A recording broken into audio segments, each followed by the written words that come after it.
colonial era had done a really good job in making black people think that their hair was not enough. I didn't mean anything by it. I was just curious. You can't ask anything these days. The effrontery. I'm starting a new Anonymous Dilemma series where I unpack corporate career and money situations. So if you've got any of those, send them in the form linked below. As you all know, my name is Glory. Let's get right into it. I'm going to read some questions, recommend some answers. I'm going to need you to also suggest some answers for these people. Let's go to the first one. This one is a bit of a touchy one because it has to do with a black girl, so you know I had to come in with a throw.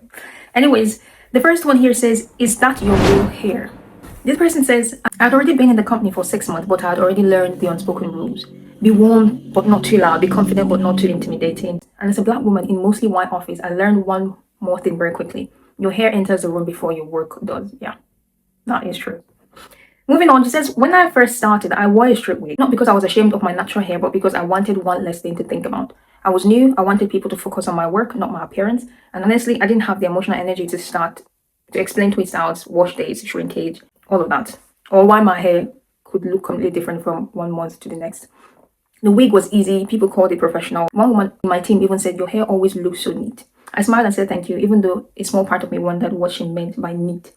Then one Monday, I came in with my natural hair. It was stretched, shaped, moisturized, and styled into a soft afro puff. I actually felt good, not just presentable, good. I felt like myself. The first few compliments were nice. Oh wow, I love your hair. This really suits you. You look. Then came the question. A colleague, Claire, leaned over my desk and said, "Wait, is that your hair?" Like, the office went slightly quiet. Not silent, just that awkward half quiet where people would pretend they are still typing, but clearly they are listening. I laughed lightly because that is what I always do when I'm uncomfortable at work. I said, yes, it is. Claire gasped. No way, but it was so long last week. Like, you don't do that. I know sometimes it's out of curiosity, but really, you don't do that. Do you get what I mean? Let's keep on going. I smiled again and said, black hair is versatile. Yes, girl, that's what you need to answer. Like, I probably would have been taken aback by that in the first few months, but really, that's what you need to answer. Black hair is versatile. She laughed and said, I'm honestly fascinated. I wish my hair could do that. And sometimes I feel like that last compliment is just a way, I didn't mean it in the wrong way, or just a way to cover the first initial reaction, because you can see Claire gasp like, really, is that your real hair? Anyways, I tried to move on, but she didn't. So when you wear the other one, is that a wig? Like, girl, you're pushing it. You're actually pushing it at this point. This time I felt my face go hot. Not because wearing wigs is shameful, it's not. But because suddenly my hair had become a public investigation. I gave a short answer and turned back to my screen. It must have been embarrassing, especially because there are other colleagues there. Do you get what I mean? There's some things that you want to ask about your colleague, and you don't just do it out in the open, except it's with intention to embarrass or something like that. So for the rest of the day, I could feel people looking. At lunch, another colleague jokingly said, I didn't even recognize you earlier. And someone else said, you're like a different person every week. Sometimes I don't know if that's a compliment or like a backhanded compliment, but let's keep going. Everyone laughed. I laughed too. You know that awkward laugh you have to give so you don't look like you're stuck up or you're too, oh, why is she so uptight? Yes, that's what she probably did here. But inside, I felt exposed. Then came the first twist. 2 days later, I walked into the kitchen and heard Claire talking to another colleague. And she said, I didn't mean anything by it. I was just curious. You can't ask anything these days. Effrontery. Like, she hasn't even said that she's offended or anything, but right now she feels offended because she thinks that the black girl is offended. Anyways, the other colleague said, yeah, but you have to be careful. Hair is a sensitive thing for them. For them. I stood there holding my mug, suddenly feeling like I had become a diversity training topic. Can't blame you. They both went quiet when they saw me. Claire looked embarrassed and said, oh, we're just talking generally. And I said, okay, and left. After that, things became weird. Claire stopped chatting to me. She was polite but colder. In meetings, she would respond to everyone else with warmth, then give me short answers. I started wondering if I had somehow become the problem simply because I had not made her curiosity comfortable. You see how people tend to flip these things around. Like, you say something that you perceive would be offensive to someone, but when they have reacted in a certain way, in which case I don't even think that you have reacted very badly. You just felt uncomfortable and you expressed that. You haven't even spoken a word, but your reaction or your body language tells us that you were uncomfortable, in which case you haven't done anything wrong. But for some reason, maybe Claire was expecting some wild reaction from you to hold on to and say, yes, you can't really say anything around them. But let's keep going. I started wondering if I had somehow become the problem simply because I had not made her curiosity comfortable. Then came the second twist. A week later, my manager called me for a quick catch-up. She said, I just wanted to check in. I heard there was a bit of uncomfortable moment around your hair comment. I froze.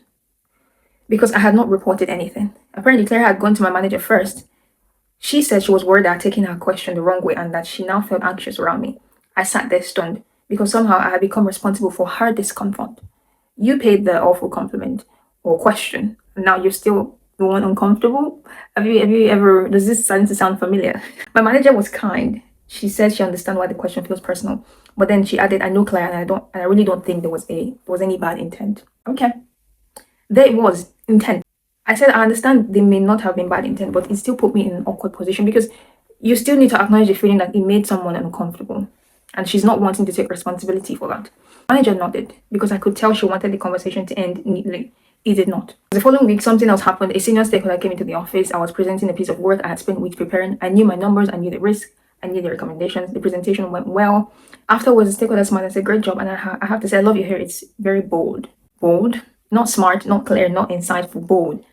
Again, I smiled. I said, "Thank you." I swallowed the irritation because I didn't want to be seen as difficult. Then the final twist came during performance feedback. My manager said my work was strong, but I should continue thinking about executive presence. I asked what she meant. Executive presence. I don't want to imply what I'm thinking. I don't want to say what I'm thinking right now, but does it mean that your hair in its natural state is not executive presence? I asked what she meant. She said, "Nothing major, just how you show up in senior spaces. You have a very strong presence. Sometimes it's about balance." I knew she was trying to be careful, but I also knew what I heard. Because when I wore straight hair, I was polished. When I wore natural hair, I was bold. Have you ever got that compliment as a black girl to say that's a really bold choice? When you wear a bright color, when you leave your hair, or when you do something really nice with your hair, and you're not trying to conform to the Western standard of how your hair should look, it feels like, oh, that's a bold choice. I like that. I like what you've done with your hair today. It's really bold. I don't feel like bold in that sense is really a compliment, or it's not the compliment that people think it is. When I answered the awkward question shortly, I was sensitive. When Claire made me uncomfortable, she was just curious. And now I'm being asked to think about balance. That evening, I stood in front of the mirror with my natural hair out, holding my wig in my hand. I hated that I even considered wearing it the next day just to make work feel easier. Not because wigs are bad, I love wigs, but because I wanted the choice to be mine, not a survivor strategy. Now I don't know what to do. Part of me wants to raise it properly and say this is not just about one question.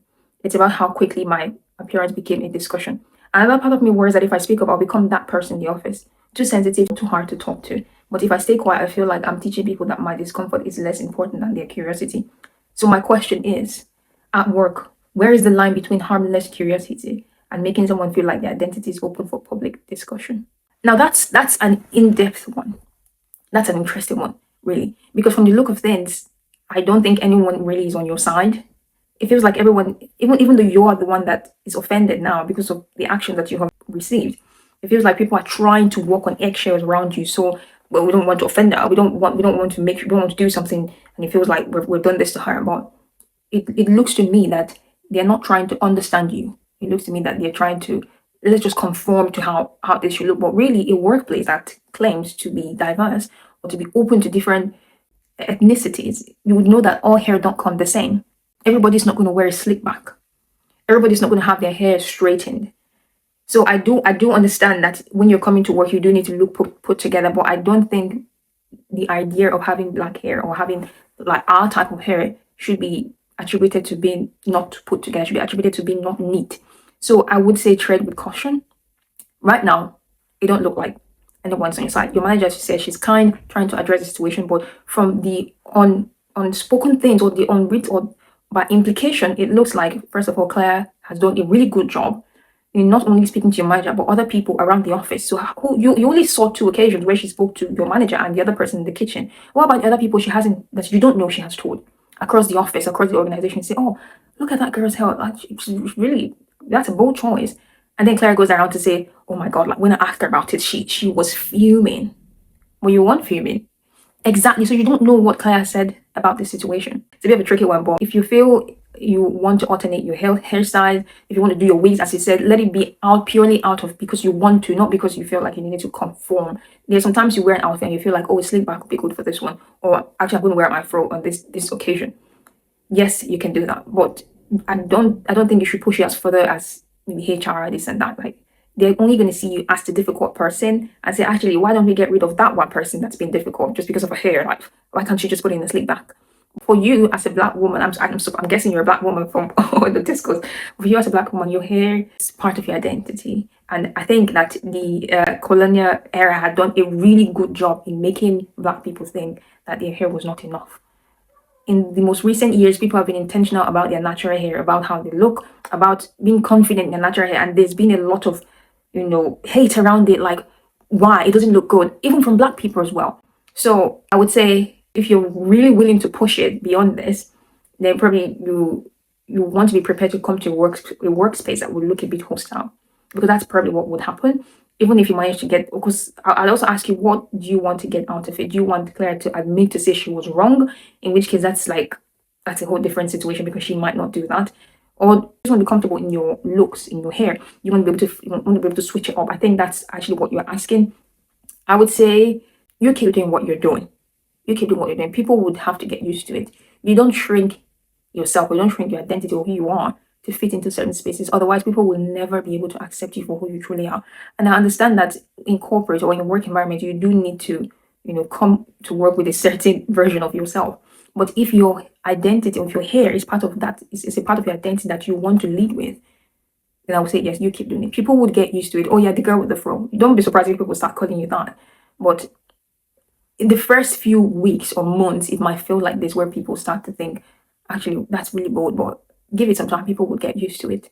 So you tell me, you guys, what would you advise this person to do? What would you advise them to do in terms of, should they take this up with HR? I don't think they should go speak to Claire anyway, because then don't go speak, just leave your relationship with Claire as it is. Don't try to have any personal things, because it feels like she can easily change the dynamics or what you said, because usually it would just be your word against hers.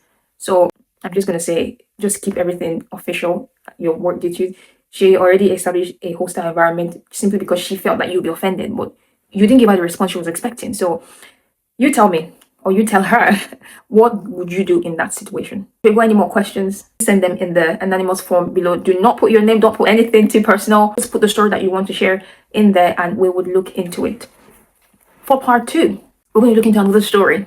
The second story says, should I really be friends with my colleague?